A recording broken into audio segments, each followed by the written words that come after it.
Thank you. Thanks so much, Susan. So I'm really happy to be here. Before we go into the presentation for the webinar, though, I wanted us to do this check-in. This is Plutchik's Wheel of Emotions.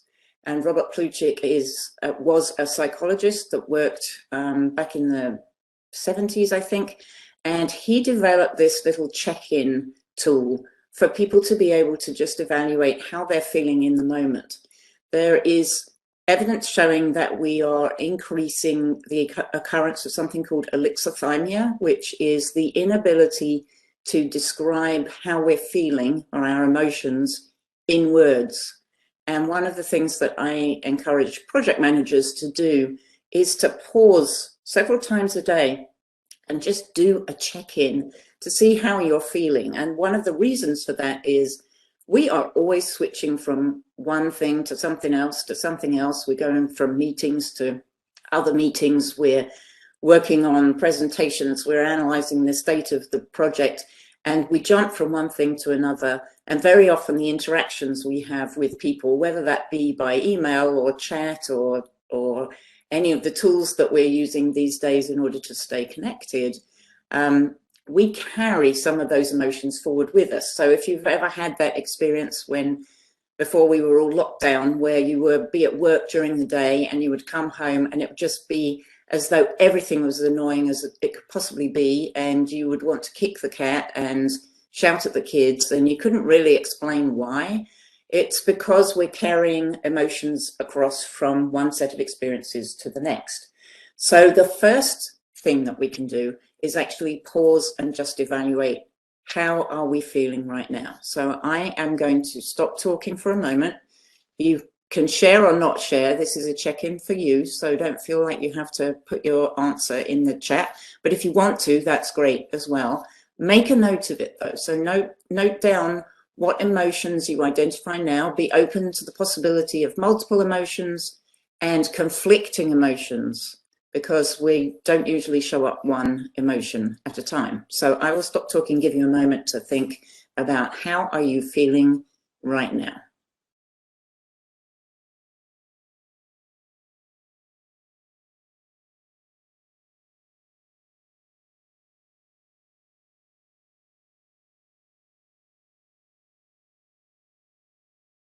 Thank you for Melissa.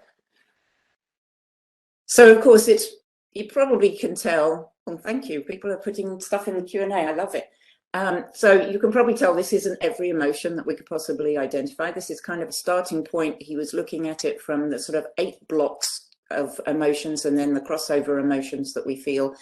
If we were to put a daisy up there with all the emotions we could possibly identify, it would be completely illegible. So but thank you for taking the time, and I encourage you to make a note of whatever you noticed, because we'll be coming back to this later.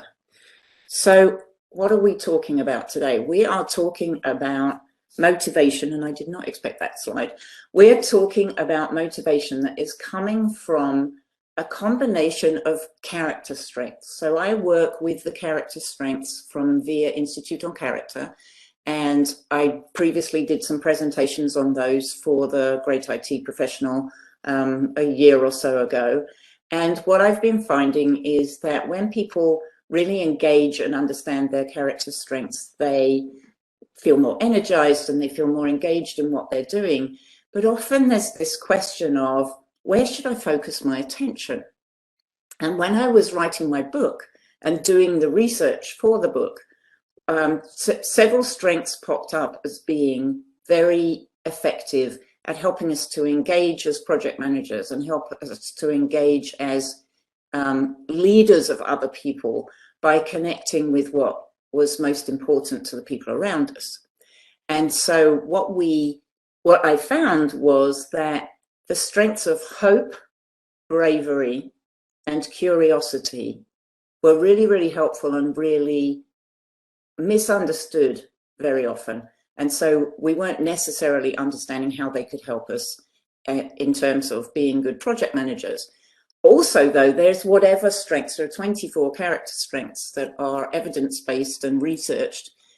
Whatever strengths are our top strengths, they're useful to us when we know how to use them well. So before I move forward, I want to ask you, what is your definition of motivation? What do you think of when we use the word motivation?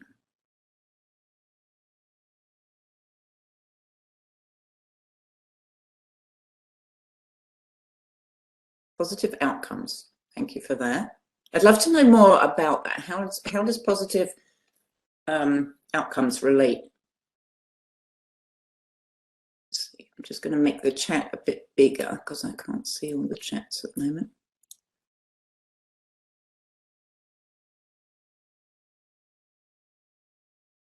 Oh, I just see there were more things in the chat from before as well. Your why, yeah. Why you do what you do, starting with a good foundation. So the definition of motivation from the Oxford English Dictionary, and no one will be surprised that I'm using that as my benchmark at the moment, is, as somebody said, connecting with the reason or reasons that you have for acting or behaving in a particular way.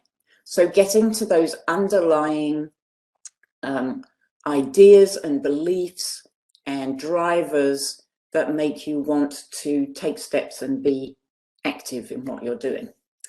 So I'm going to ask you all now to think about this question. So when you think about why, let's focus on work. Why do you go to work? What motivates you most? And I've got some options here on the screen. You can share anything else that you might think of. And I'm going to see if I can make this chat a bit bigger too. Oh, that's better. So, what is most motivating to you in terms of work?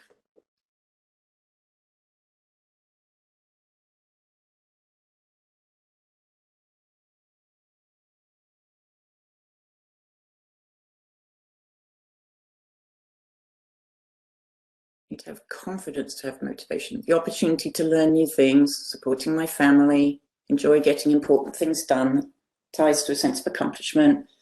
Another opportunity to learn new things, several sense of accomplishment, enjoyment of getting things done. So one of the things that stands out from this group of people answering that question is our motivations are different, right? Depending on who we are and sometimes what point in our lives we're at. We also know that depending on where you are in terms of your career and your sense of financial and general security, then you can look for things that are more sort of ephemeral in terms of being satisfied with them. You can look for more meaning and things like that. Whereas when you're earlier on in your career or when you're facing more sort of financial challenges, then money matters, you know, and being able to actually make ends meet and put a roof over your family's head and all of that kind of stuff. So at different times, we're motivated by different things, and we are each motivated by different factors, and it's usually a combination of factors, right? So one of the reasons why I focus so much on motivation is that when we're project managing, we have a tendency to think about the tasks that have to get done, the work that needs to take place. I was at a PMI conference, it's got to be 3 years ago now, and we were talking about social intelligence, and I sat down at a table with a group of project managers, and we started to discuss what does social intelligence mean to a project manager. And one of the project managers said, I don't think social intelligence is very helpful at all because it gets in the way of us being able to get tasks done. We're about the work. We need to make sure that things get done on time and on budget. And we shouldn't be worried about, you know, what's going on in someone's personal life or what motivates them or why they care or don't care about the job they were doing. And it really set me thinking about how it is that we engage people so that we're not constantly standing over them saying, is it done yet? You know, when will that be done? You promised this for this date.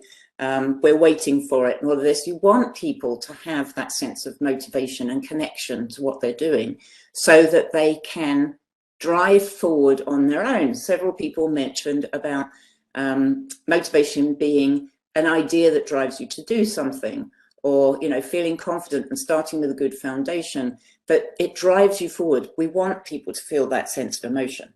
And as I mentioned, it seemed as though it comes down to 3 specific character strengths that I notice project managers use a lot as a way of engaging people. And then this general question of what is your particular set of strengths. So let's start with hope. The gentleman in the slide is Shane Lopez. He did a great deal of research on hope and how hope encourages people to achieve things that sometimes seem to other people to be impossible.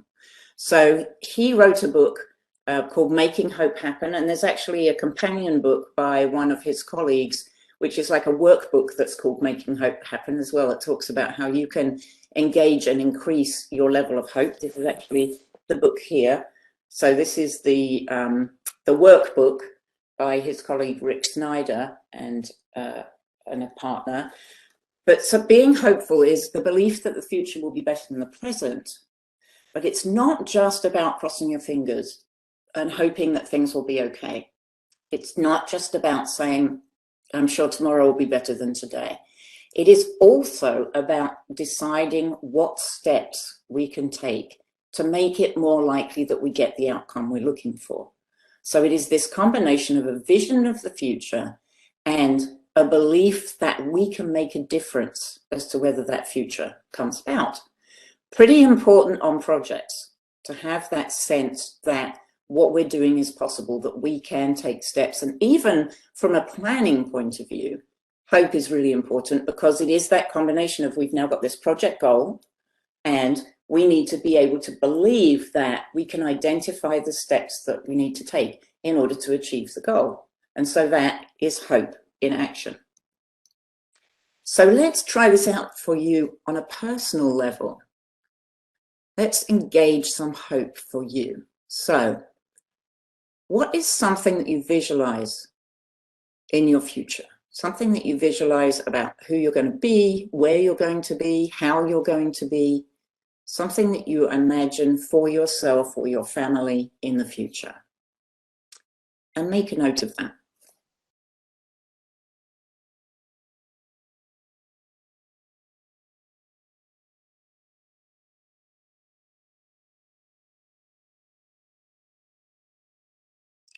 And then the second part, so now you've got your hope for the future or this visualization of something that you're going to reach towards. Now think about one step that you can take to get closer to that future. Not necessarily completely reaching the goal, but one step that will get you a little closer to that goal you've identified.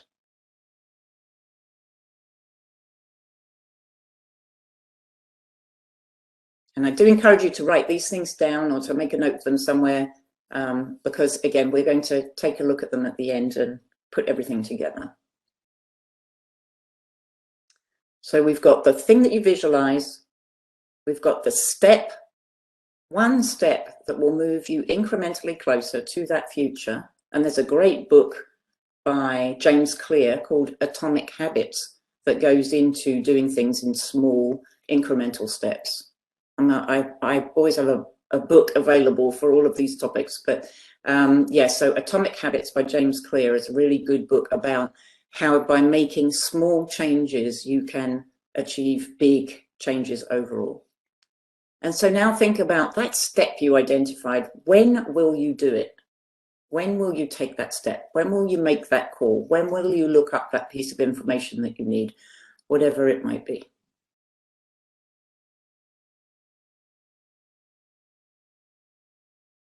So we've got what you visualize, a small step towards it, when you're going to take that step.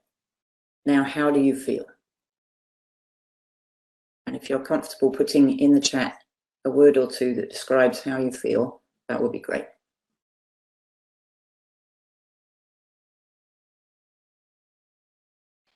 You guys are great. I'll send you the $5 bills later. So we've got fulfilled, clarity, closer to the future, and encouraged. Yeah, so you just engaged hope.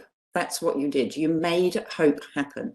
And we can do that whenever we need to, whenever it's helpful to get that clarity, to get that sense of, okay, so what is the first thing I need to do right now? A few weeks ago, I was privileged to be asked to come and talk to a group of IT professionals who are mainly from the Ukraine. And it was a group coaching session. And one of the things that was very daunting to me was, how do you go into a group of people, they're living here in the US, but they're originally from the Ukraine. How do you go into a group of people and have a positive coaching experience when they're facing such stress and anxiety about their family members and everything else? And one of the things we talked about was what strengths they would lean on in order to be able to keep moving forward. And hope came up again and again and again.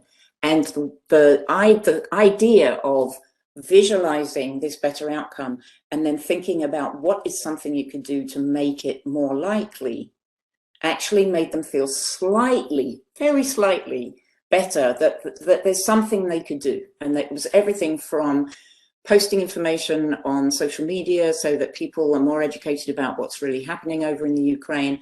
It was sending something to a family member so that they would be able to get to safety, buying a ticket for them, whatever it might be.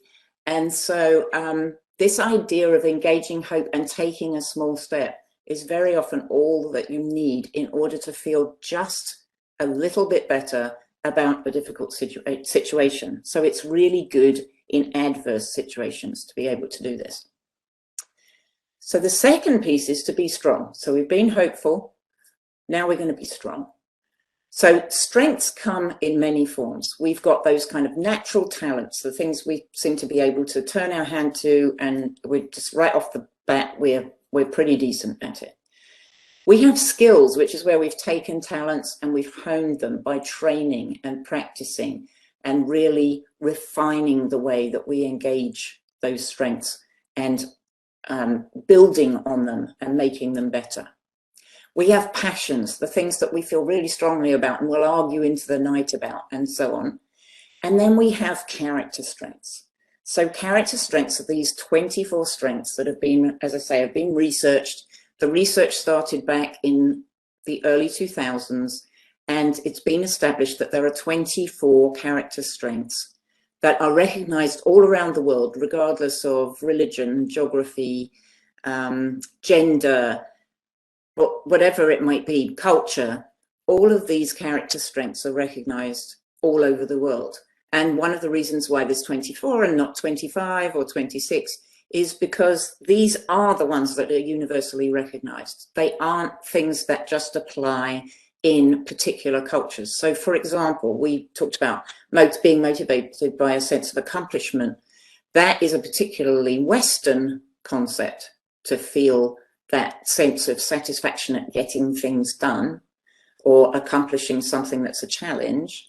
It's not so common in more traditional sort of collective communities.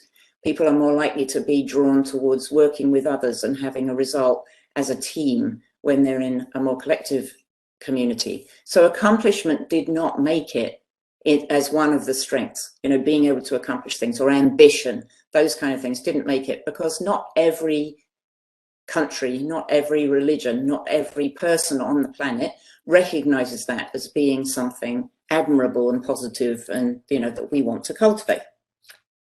So this little image is kind of hard to see, but I think we should be able to share a handout for you afterwards. But this is the VIA classification. And so we've got our 24 strengths. They're in 6 sort of families. They call them virtues. I hesitate to call them virtues because that seems to have a little bit of a religious connotation, and that's not intentional at all. But they're grouped together in these sort of families of what seem to be related strengths, ranging from wisdom to transcendence. And what I encourage people to do is to discover those 24 strengths, learn about them. We all have access to all 24, and we certainly have some that are more naturally us, that feel more essential. You can also take the free VIA assessment on the VIA website, and I think at the end there's going to be a link that shows you how to get to that. So yeah, take your free assessment. You go in, it takes about 15 minutes in your first language, and then you get your ranking of 1 to 24 strengths, and you don't have to pay a penny for that at all. You can get more in-depth reports, but the basic report is free. And then once you know what your top 5 strengths are from that ranking, having done a check-in as to whether or not you feel that's a good match for you, start thinking about how you can deliberately engage those top 5 strengths. So rather than just letting them come and go as they please kind of thing, how can you engage them specifically? So for me, it's appreciation of beauty and excellence, bravery, curiosity, fairness, and gratitude. Those are my top 5 strengths. Now, as I said, I can engage any of the strengths if I put my mind to it. Self-regulation is a little hard. That's number 24. I'm working on it. But those top 5 strengths come to me very naturally. That sometimes means, because they come naturally, that I don't use them in the best possible way. So I want to be more deliberate about how am I choosing to use those strengths. So let's do a little experiment. The top 5 strengths that you have are what we call signature strengths. They are essential, effortless, and energizing generally. So they feel like a core part of you. So that's the essential. You can kind of engage them without putting a huge amount of effort into it. So they're relatively effortless. And usually there's a sense of being energized and excited and enthusiastic when we engage them, because they feel so core to us. So they're energizing. It's not always 100% true. Bravery is usually more energizing when you reflect back on it, because it's kind of hard to engage at the time. But overall, those are the elements: essential, effortless, and energizing. So here are the 24 strengths in the list. And I want you to just take a look at the list and choose one of the strengths that you think is core to you, that is quite likely to be in your top 5, just one. And I'm going to give you a moment to think about that.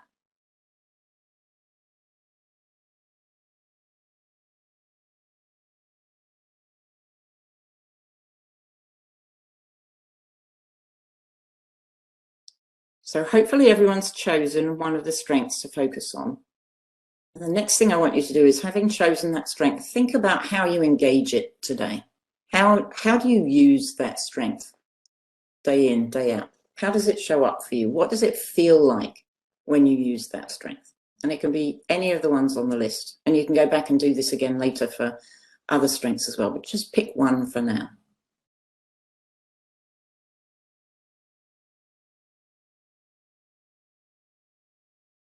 So just, how does that feel when you're engaging your creativity? What does it feel like when you take a moment to express gratitude? We already asked that question about how did you feel when you engaged hope? So if you're someone who's high hope, how does hope show up for you each day? And now I want you to imagine that for 30 days you can't use that strength. So if you're someone creative, you can't make things with your hands, you can't come up with creative solutions to things, you're just going to go with the status quo and keep doing everything as it's been done before, even if that doesn't really work. If you're curious, if you chose curiosity, which is one of mine, you can't look anything up. There's no going down the rabbit hole of the internet and finding more and more and more about a topic that you're interested in. If humor is one of your top strengths, there's no finding the funny side of things. There's no laughing about ridiculous situations. There's no playfulness. You're not engaging with people in that sort of playful, fun way. You have to turn that off. And that made Chris laugh. Okay, that is a first, Chris. I don't think I've ever had anyone respond that way. But anyway, yeah, if you're someone who's kind, if you picked kindness as your top strength or one of your top strengths, there's no doing little favors for people. There's no helping them out if they're in trouble. You're just going to ignore that person, that family member, that loved one, that friend who's asking for some help with something, or that you can see needs help and they're just too proud to ask. You're just going to leave them to struggle. So again, take a moment and think about what it would be like to not use that top strength you identified. And now, if you're comfortable, put in the chat one or two words to describe how you feel imagining 30 days without that strength. So we've got lost from Billy, thank you. Stressed. Stressed. Could be a lot of stress in the world.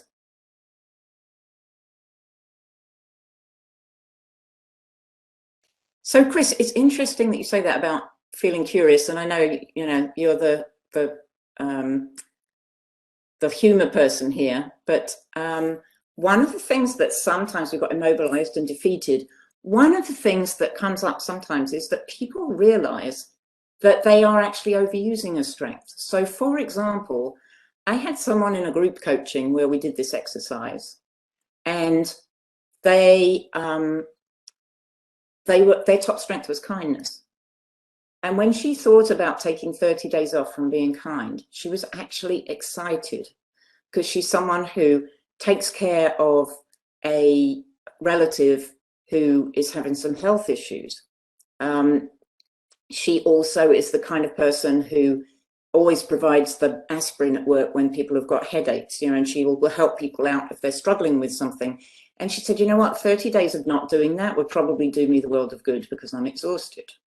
So even though you were being humorous, Chris, there is a point sometimes where we can identify that we overdo things. Curiosity for me, sometimes I find curiosity exhausting because I'm constantly stimulated by things and interested in finding out more, and I want to look this up and I want the answer to that. And sometimes that is pretty tiring. So it can highlight for us where we may be overusing a strength.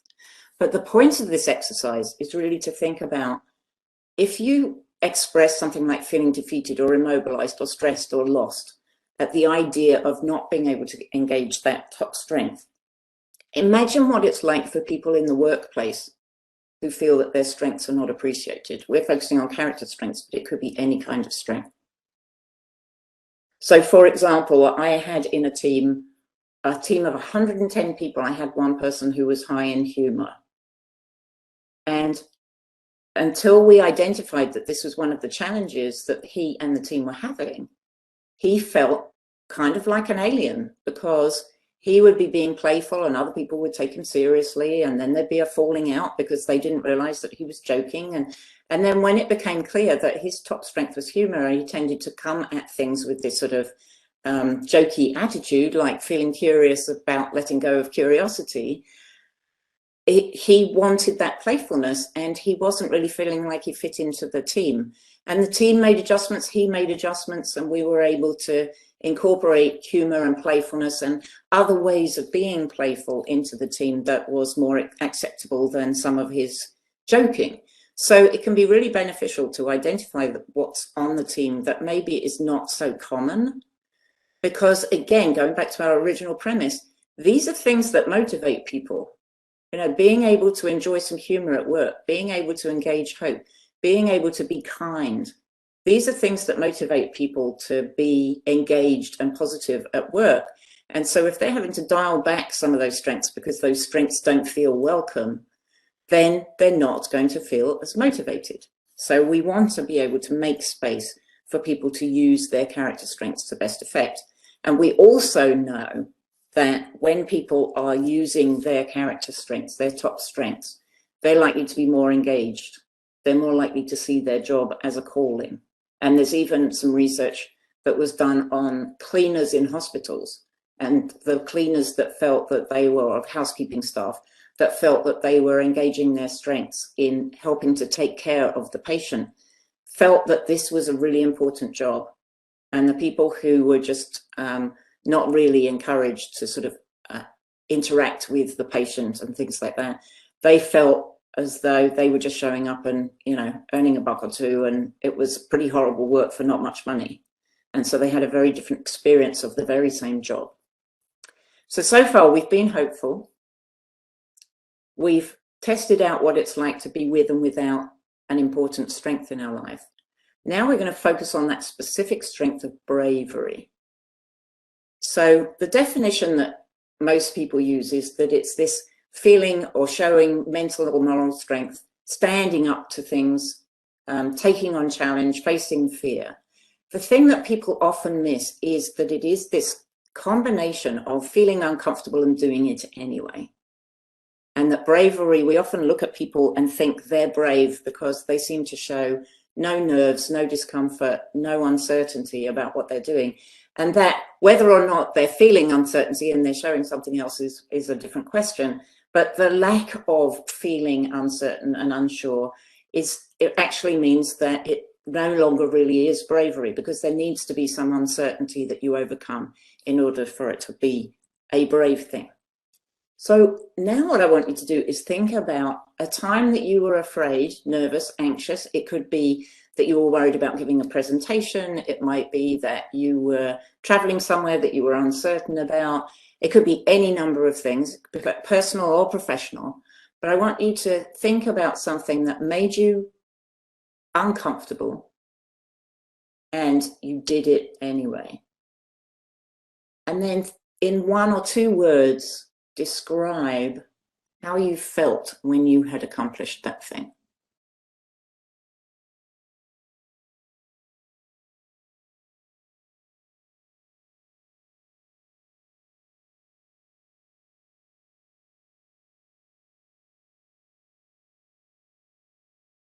Proud. The person shared with me that they felt proud. Yeah. So I have an example that I have, and feel free to put more answers in the chat. An example I have was that I was invited to go and visit my team members in India in 2015. And I really wanted to meet the team. I was working very closely with the team that were in the US because we were co-located. And I wanted to build a rapport and get to know my team in India. And I've always been really curious about going to India. Now, India is a big place, and I was only going to go to one place. I went to Chennai, but I was excited to go. But I hate, with a capital H, flying. It's not the flying itself. I don't like being shut in something where I've got no control over when I get on and get off and what other people are doing. And we're in a cramped space and people are on top of you. And I just really, really don't like that. It's almost like claustrophobia or something like that. And in order to get to India from North Carolina, I was going to have to fly for a total of 18 hours. And the journey was going to be close to 24 hours because I had a layover in London. And the idea of taking that trip was just absolutely terrifying to me. I was so uncomfortable, and I kept going back and forth and back and forth. I want to go, I don't want to go, I want to go, I don't want to go. And finally, I made the decision that I was going to go, and I traveled with 2 colleagues, and we flew to India. And I had the most amazing time. And I met my colleagues over there and just really, learned a little bit, because I wasn't there for that long. I learned a little bit about some of the cultural things in India. I had real Indian food in India. It was just an amazing trip. And it was terrifying. I mean, the long journey and everything was a lot. And I did it twice in 6 days because I was only there for 5 full days in India. So it was a lot of traveling and everything. But when I was done, I felt great, because I had overcome something. I had accomplished something that I really wanted to do. I'd been somewhere I really wanted to visit, even though it was really nerve-wracking to do it. And it was one of those things that showed me that you can feel 2 things at the same time. It brought, bringing us back to that emotions wheel, is that you can feel anxious and excited. You can feel positive and enthusiastic about something, and nervous and uncomfortable about it, and it can be about the same thing. And so I started to recognize that you can have these conflicting emotions at the same time, and that became very helpful for me when I wanted to do other challenges. So we've been hopeful, we've explored what it's like to have and to give up a strength. We've looked at what bravery feels like. How do we feel after we've done something that took some bravery? So our 4th component is being curious. And Merriam-Webster defines that as interest leading to inquiry. One of the ways that I capture that when I'm speaking is to say that the only stupid question is the one you don't ask. Because what very often happens is we judge ourselves. I was just coaching someone right before this call, and that person was saying that when they're interviewing people for roles that are a skill set that they don't personally have, then they feel stupid asking questions about the skill set and asking the person to prove that they can do a good job, because they're not skilled enough to be able to judge whether the person's answer is a good answer. And they realize that there are ways around that. They can get input from other people to evaluate the answers that they're hearing, but also that it would be silly not to ask the question, because they'll be even worse off. So I really encourage people to ask questions and to find out more about things and to challenge your thinking about things, because we all come at things with multiple preconceived beliefs. And so it can be really, really helpful to say, well, what if that wasn't true? What if something else was true? What is another way of looking at that? What is another way of thinking about that problem? What is another way of interpreting that behavior? So being curious really helps us to open up conversations. So our next thing to do is to think back over the last week or the last couple of days, or even this webinar, and ask, what's one thing that piqued your curiosity that you still don't know the answer to? So what's something where you're like, I'm still wondering about that? And then consider what's a step that you can take to start answering that question. Who's the first person that you might talk to find out more?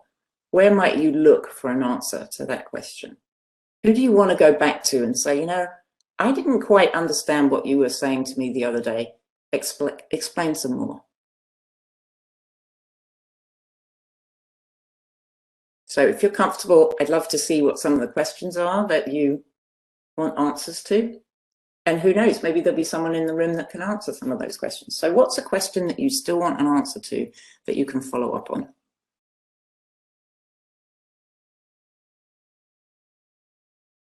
Yeah, so how are you going to get all you need to do done within a limited amount of time? So one of the questions as a coach that I would ask Susan is, how do you know what it is that you need to get done? Because we very often have an enormous list of things that we believe we should get done.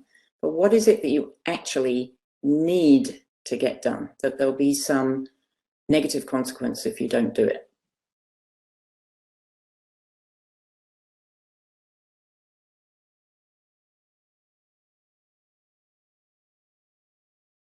What other questions are on people's mind?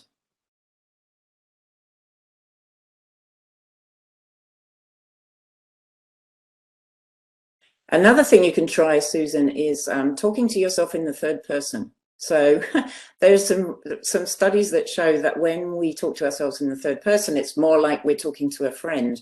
So we can say, so what should Susan do first? Or what's on Susan's list that really isn't as important as maybe she has been thinking it is? Or what's something on Susan's list that is really doing a favor for someone else and she doesn't actually have time for that at the moment and she needs to give that back to them? And when we do that sort of stepping away from ourselves and being less personal, it's easier to see the answer. And that's great, Susan. So it's an opportunity to coach yourself by referring to yourself in the third person. And if anyone's ever seen Game of Thrones, there's that the youngest girl is the one that goes through that training where she refers to herself as a girl. And it's exactly for that reason that she calls herself a girl, and she says, you know, a girl is hungry and a girl needs to do this now. And it removes her from being very emotional and reactive to whatever she's doing in the moment and allows her to do some pretty gruesome things. But that is that premise of distancing yourself from what you're feeling as a very raw experience. What is anyone else pondering at the moment? There's 45 people in the room. I'm sure there are other questions rattling around.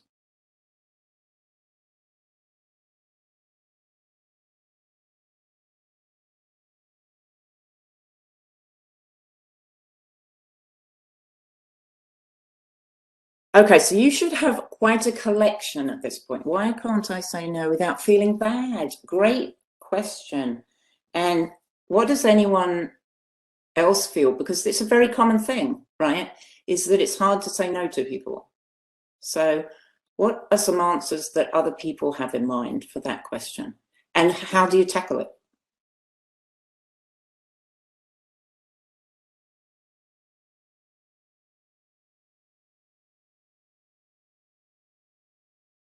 I was curious about something work-related and just kept putting it on the back burner, but during this call, I sent the question to the person who might answer or take it further. Wonderful. Thanks, Chris. So going back to the saying no without feeling bad, some of the tips that I've heard from my coaching clients are things like, well, first of all, we rephrase the question. So rather than why can't I say no without feeling bad, we phrase it as how can I say no, or how will I say no and still feel okay? So one of the interesting things that we learn when we're learning to be coaches is that the language we use is quite interesting because our brains don't really process words like don't and can't and things like that in the way that we think that they do. So when we, for example, it used to be that lifeguards at swimming pools would shout at people, don't run, when they were running around the side of the pool. They'd say, don't run. And research showed that there's way more emphasis on for the listener on the word run than there is on don't, because you can't not do something. You know, it's like, don't think of a pink elephant, you're going to think of a pink elephant, right? What we need to do is give ourselves an instruction on what to do instead. So they started changing that instruction from don't run to walk, please, because it was telling the person what behavior they should be engaging rather than leaving them to figure out, well, what do I do instead of what it is that I'm doing right now? So how do you say no and feel okay about it? One of the ways that some of my coaching clients use is that they don't necessarily say no, they'll say no, not now. So that there's the possibility of potentially helping later, but just not at the moment. It depends on what the no is to as well. And so I personally found that during COVID, it was quite useful for me. I don't particularly like social events, and I didn't have to say no anymore because, you know, it's like, oh, it's COVID and I'm not going anywhere. And that gave me the excuse. Now I'm back. Now that people are sort of being a little more relaxed about things, I'm back to, you know, actually having to say, no, I'm not going to come to that. Ever so sorry. But there's the no, not now. There's offering an alternative. So I can't do that you've suggested. This is a possibility. Offering an alternative person to help out. So if it is, for example, a speaking engagement for me, someone might say, can you come and speak at this event? I can't speak at the event, but I can recommend 2 or 3 people that you want to speak to. So always giving some option to the person, even if it's not exactly what they asked for, helps a lot of people to feel a little less uncomfortable about saying no. Of course, it might be something much more personal than that, and that makes it a bit more difficult. But the same thing, the same premise applies. Like if it's a family member who's asking us to do something and we're not inclined to do it, well, what would we be willing to do? What are we happy to help out with? What action are we okay with taking so that we offer them something? You're welcome, Billy. So here's your collection. We started off with, what is it that motivates you most about work? And if you remember, we had lots of different answers. There was the sense of accomplishment, working with others, getting things done, making money, looking after our family. There were all these different options. People chose different things. So think again about your biggest motivator. What drives you most at this point in time to work hard? The second thing you did was you thought about something that you're looking forward to in the future and identified a small action you can take and a time frame for doing it. So you engaged hope, and then you identified a word to describe how that felt. And words like clarity came up, and committed, and energized, things like that, that, you know, it makes the goal feel more real and more tangible and more doable. We explored what it feels like to recognize a strength as being a top strength and then have to give it up for a period of time. And we acknowledged that there are times sometimes when that can be a positive thing. If we're overusing that strength, it can be great to take a strength vacation. But for the most part, what we identified was that it's uncomfortable and we feel defeated and disconnected and lost when we can't engage our character strengths. So you've identified at least one character strength that you think is one of your top strengths, and you've really got clarity now on what it feels like when you're not engaging that strength and how important it is to be able to use that strength well. We explored what being brave feels like. When have you done something that felt uncomfortable and you did it anyway, and how did you feel? And we heard that, you know, people felt proud.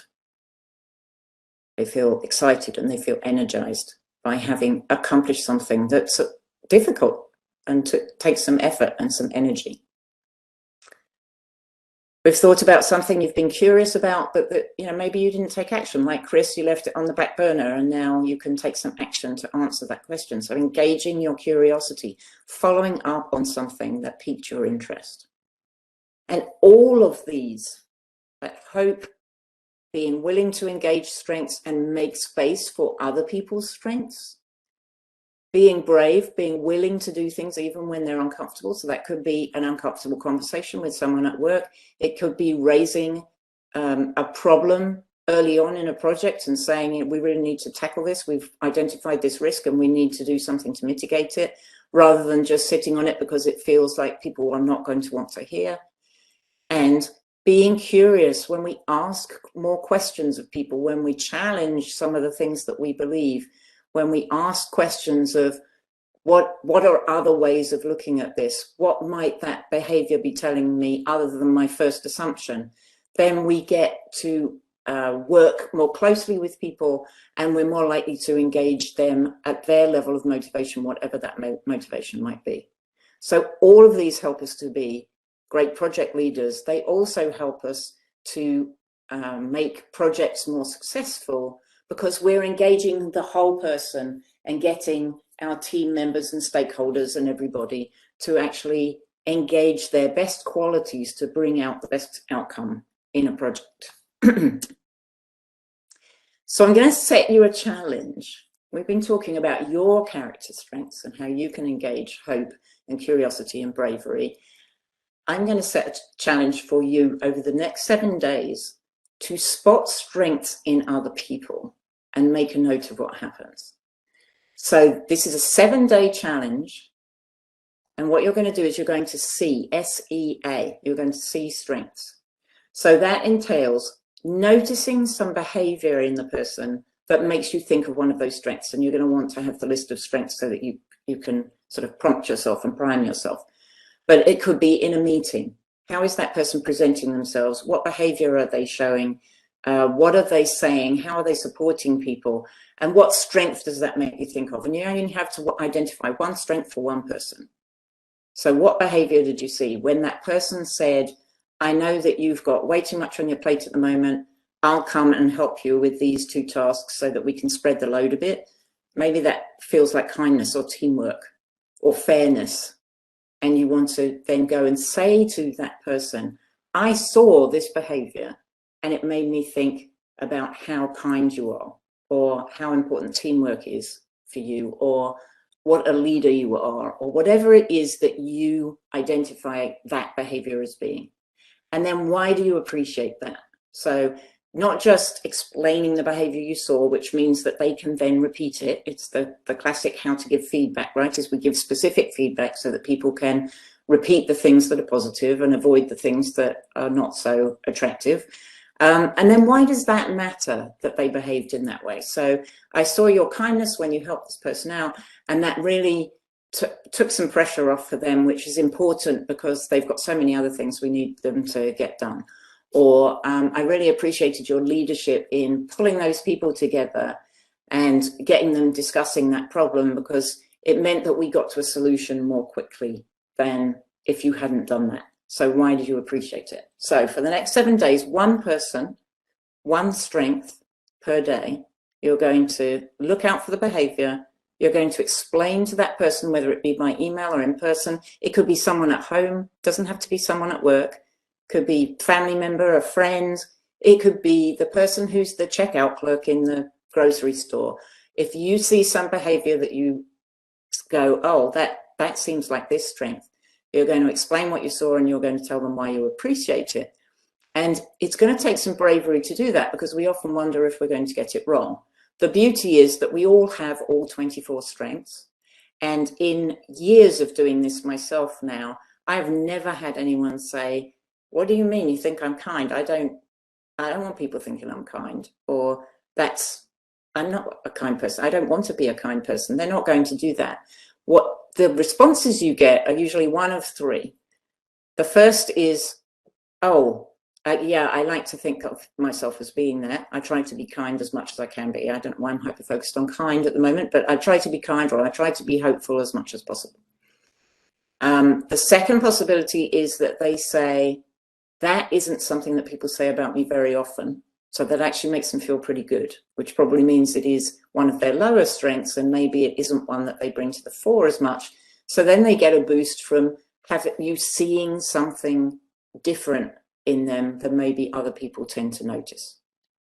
The third possibility is that they're going to say, I've never thought of that behavior as being that strength, or I didn't realize that was a strength. Like appreciation of beauty and excellence for me, I had no idea that that was a strength until I started to study it more.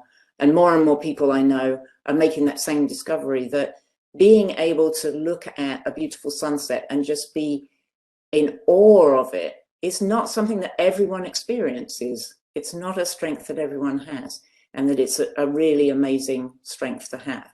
So being able to point strengths out in other people has an amazing ripple effect. And if you do it at work, you will start to notice that people do it for each other, and it can really change the mood and the sort of tenor of a group of people, whether that be the team or the workplace or whatever. So I encourage you to do your 7-day challenge, and hopefully I can work out with you, Susan, how we can get that, that list of strengths to everybody. And now I'm going to ask you to come back to the Plutchik's Wheel of Emotions. We started with this, and we're going to come back to it, and you're going to take a moment and just check in. How are you feeling now?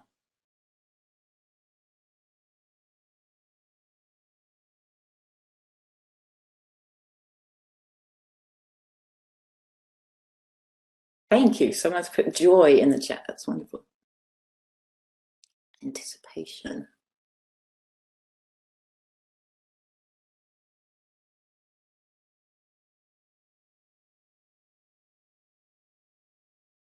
So thank you, all of those of you who are sharing what you're feeling. My last question to you is, how many of you, and you can just put a yes in the chat or a no in the chat, who's feeling different than when they came into the room? So who's noticing that their emotion has changed?